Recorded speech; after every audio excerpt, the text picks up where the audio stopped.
হচ্ছে এক্সিসিটি ফোরামের অন্যতম সদস্য সাইফুল আলম মনিরকে তার বক্তব্য উপস্থাপন করার জন্য আহ্বান জানাচ্ছি।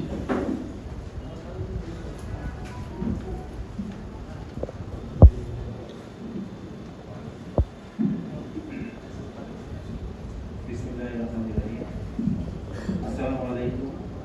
উপস্থিত আজকে বক্তব্য জুলাই গণতন্ত্র এবং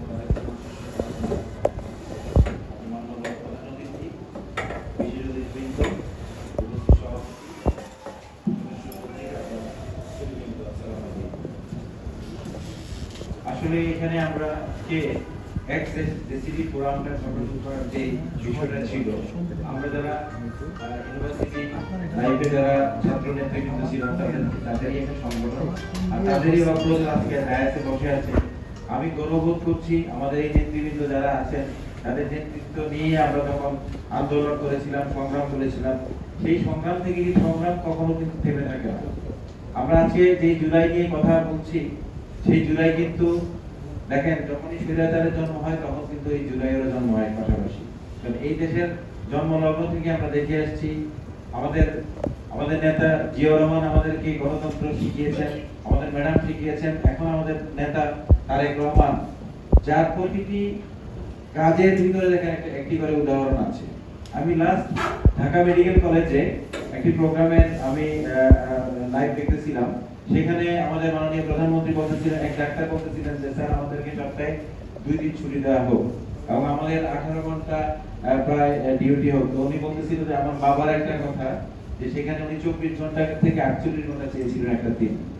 যদি দিনটাকে আমাদের 48 ঘন্টা করে দিত তাহলে হয়তো রেস্টের কিছু সময় পেতাম। এই ধরনের নেতা যারা আমরা এখন সৌভাগ্যবান আমরা পেয়েছি।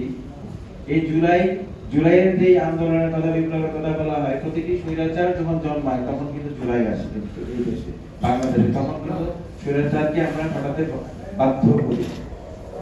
আর আমাদের আজকের যে গণতন্ত্রের কথা বলা হচ্ছে, আসলে গণতন্ত্র শুধু ভোট দেওয়া নয়, গণতন্ত্র হচ্ছে স্বাধীনভাবে কথা বলা, নিজের অধিকার প্রতিষ্ঠা করা।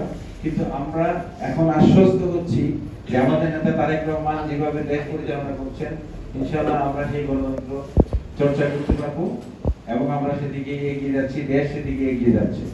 এবং আমাদের এক্সিসিটি ফোরামের আমার পূর্ববর্তী বক্তব্য বলে গেছেন যে এটা কি খুবই সত্য কথা, যে দেখেন আমাদের 4 মাসের একটা সরকার, সেখানে এই সরকারকে এখনই